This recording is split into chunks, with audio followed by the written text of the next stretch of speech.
16 و12 و6. ربنا خلص لنا، ربنا خلص لنا حقهم ان شاء الله، ربنا خلص لها حقها. معاهم منقبة، كانت ايه؟ منقبة شراب وجوابين، ما فيش حاجة باينة منها اللي عليها، في بالذات شباب ماشي بالطريق.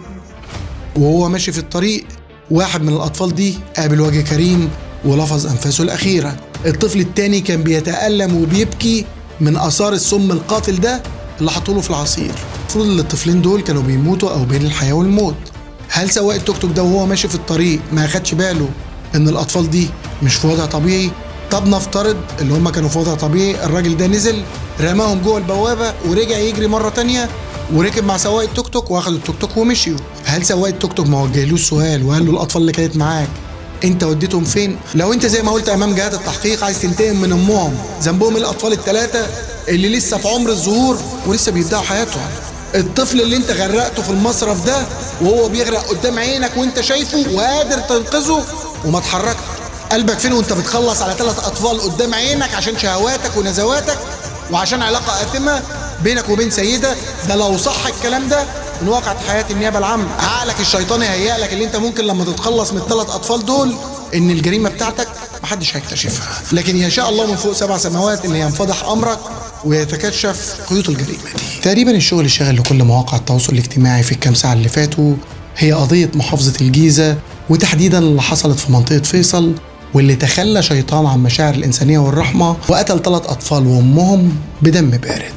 الغريب في الموضوع ان القاتل او الشيطان ده عشان يقتل الأسرة دي كاملة استخدم سم من نوع خاص. وهنا تحديدا هو السؤال اللي كل الناس بتسأله على مواقع التواصل الاجتماعي: ايه طبيعة السم ده واعراضه ايه وليه اختار السم ده تحديدا؟ وليه أسرة المتوفية إلى رحمة مولاها طلعت وأنكرت كل الكلام اللي كان بيقوله القاتل ده أو الاعترافات اللي قالها أمام رجال الضبط القضائي؟ النقطة الخطيرة واللي لازم نقف عندها ونحط مليون خط هو تسجيل كاميرات المراقبة واللي كشف كواليس الواقعة دي. كان ظاهر في مقطع الفيديو ده سواق توك توك أثناء لما القاتل ده كان بيرمي الجثامين. هل سواق التوك توك ده كان عارف أو مشترك في الجريمة دي ولا لأ؟ حلقة النهاردة يا جماعة فيها معلومات مهمة جدا بخصوص القضية دي، فبعد إذن حضراتكم نكمل الحلقة للآخر. علشان ما اطولش على حضراتكم يلا بينا نصلي على النبي عليه أفضل الصلاة والسلام ويلا بينا نبدأ الكلام. وبترجع تفاصيل الواقعة دي لما سيدة كانت ساكنة في أحد العقارات داخل محافظة الجيزة وتحديدا في منطقة فيصل، كانت نازلة من بيتها ولقت جثتين لأطفال أكبر واحد فيهم عمره 11 سنة. أول لما السيدة شافت الجثث دي بدأت تصرخ وتندى على جوزها وتندى على الناس: الحقوني الحقوني. بدأت الناس تتجمع وبلغوا الجهات الرقابية أو الجهات الأمنية داخل محافظة الجيزة. على الفور قوات الأمن بدأت تتحرك وتروح لمسرح الجريمة. لما راحوا هناك لقوا الجثتين بتوع الأطفال دي. في بداية الأمر محدش كان فاهم إيه اللي بيحصل. بدأت قوات الأمن تعمل تحرياتها، اكتشفوا اللي فيه كاميرات مراقبة موجودة في الشارع. بتفريغ كاميرات المراقبة دي هنا كانت الكارثة، لأن بكل بساطة كاميرات المراقبة رصدت إن في شخص جيب توك توك وكان شايل الشخص ده الجثتين معاه في التوك توك، نزل دخل العقار ده وراح رمي الجثتين وخرج أخذ التوك توك ومشى. وهنا تحديدا هو السؤال اللي كل الناس بتسأله: اشمعنى العقار ده تحديدا اللي اترمى فيه الجثث دي؟ هنرد مع حضراتكم على السؤال ده قدام شوية، بس خلينا نكمل مع حضراتكم سياق الكلام. في التوقيت اللي الجثث دي كانت مرمية داخل العقار، أهالي المنطقة اكتشفوا اللي كان فيه جثمان لطفل مرمي في أحد المصارف. هنا قوات الأمن بدأت تربط الأحداث كلها ببعض وتدور على الفاعل الحقيقي. في أقل من 24 ساعة رجال وزارة الداخلية قدروا يحلوا اللغز ده. ايه بقى اللي اكتشفوه؟ اكتشفوا اللي كان فيه شخص عايش في محافظة الجيزة كان عنده محل، والمفروض المحل ده بيبيع فيه أجهزة بيطرية أو حاجات خاصة بالطب البيطري يعني. فعلى الفور قوات الأمن قدرت تحدد شخصيته وقبضوا عليه وبدأت التحقيقات معاه داخل قسم الشرطة. ويمكن في الكام ساعة اللي فاتوا دول بدأنا نشوف أقوال المتهم ده المنتشرة على مواقع التواصل الاجتماعي. المتهم ده بقى ليه او القاتل ده ليه؟ كان بيتكلم وبيقول اللي كان في سيدة بتتردد عليه في المحل اللي كان هو فاتحه، وبدأت تنشأ بينهم وبين بعض علاقة حب او علاقة آثمة، والسيدة دي كانت سيدة متزوجة. بالفعل حصلت خلافات بينها وبين زوجها، فقررت اللي هي تروح تعيش معاه هي و3 أطفال. وعلى حد الكلام المنتشر على مواقع التواصل الاجتماعي انهم فضلوا عايشين مع بعض من غير ما يربطهم اي عقد رسمي. على حد برضه اعترافات القاتل او الشيطان ده ان السيدة دي كانت على علاقة باكتر من رجل، فقرر اللي هو ينتقم منها عمل ايه بقى؟ جاب سائل تنظيف بيطري يحتوي على مادة كاوية وخلطه بعقار طبي عشان يسمم السيدة دي. بعد ما اداها السم القاتل ده اخدها المستشفى القصر العيني وقعدت 3 أيام هناك، وبعد كده قابلت وجه كريم. في ناس هتسألني في النقطة دي تحديدا وتقول ازاي هي كانت داخلة في الحالة دي ودخلت للمستشفى. على حد كلامه امام الشرطة اللي هو قال داخل المستشفى اللي هو زوجها عشان يرضوا اللي هم يدخلوها وتتلقى العلاج. وهنا بدأ الشيطان ده يفكر ايه اللي ممكن يكشف جريمة بشعة زي دي او يكشف العلاقة اللي كانت بينه وبين السيدة دي. مفيش الا 3 أطفال اللي كانوا عايشين معاهم في نفس العقار او نفس الشقة. قرر اللي هو يجيب ال3 أطفال دول ويقول لهم تعالوا انا هخرج افسحكم. بدأ يخرجهم وبعدين جاب عصير بنفس الطريقة ونفس الآلية وحط فيه نفس السم القاتل واداه لل3 أطفال.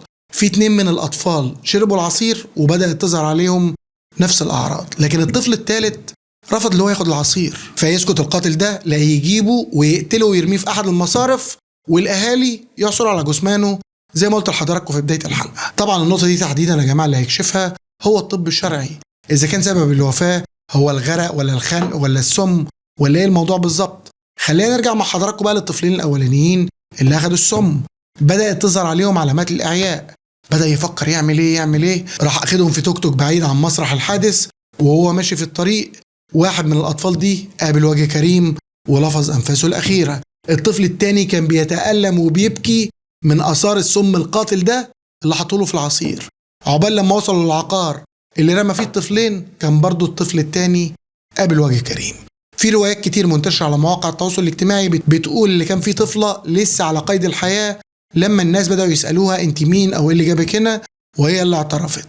لكن مفيش تأكيد على الرواية دي، هننتظر تحقيقات النيابة العامة وهي اللي بتفتي في حاجة زي كده. المهم تم القبض على القاتل ده وتم احالته لعدالة النيابة الموقرة، وفي اخبار متداولة انه نزل ومثل الجريمة.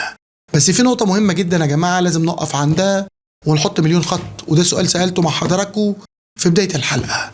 الراجل اللي كان سايق التوك توك هل فعلا هو شخص حسن النية ولا لا؟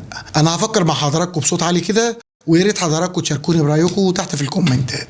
لو افترضنا ان الشخص اللي اخد جثتين الاطفال دول ركب مع سواق التوك توك وهو ما يعرفش وخده وراحوا عند عقار، والمفروض ان الطفلين دول كانوا بيموتوا او بين الحياة والموت، هل سواق التوك توك ده وهو ماشي في الطريق ما اخدش باله ان الاطفال دي مش في وضع طبيعي؟ طب نفترض اللي هم كانوا في وضع طبيعي، الراجل ده نزل رماهم جوه البوابة ورجع يجري مرة تانية وركب مع سواق التوك توك واخدوا التوك توك ومشيوا. هل سواق التوك توك ما وجهلوش سؤال وقال له الاطفال اللي كانت معاك انت وديتهم فين؟ دي مجرد تساؤلات انا بطرحها مع حضراتكم. طبعا تحقيقات النيابة العامة هي اللي هتكشف حاجة زي كده وهي اللي هتوجه التهم، لكن انا بطرح مع حضراتكم مجرد تساؤل. النقطة التانية واللي لازم برضو نقف مع حضراتكم عندها، ليه اهل المتوفية الى رحمة مولاها قالوا ان كل كلام القاتل امام جهات التحقيق كلام غير صحيح؟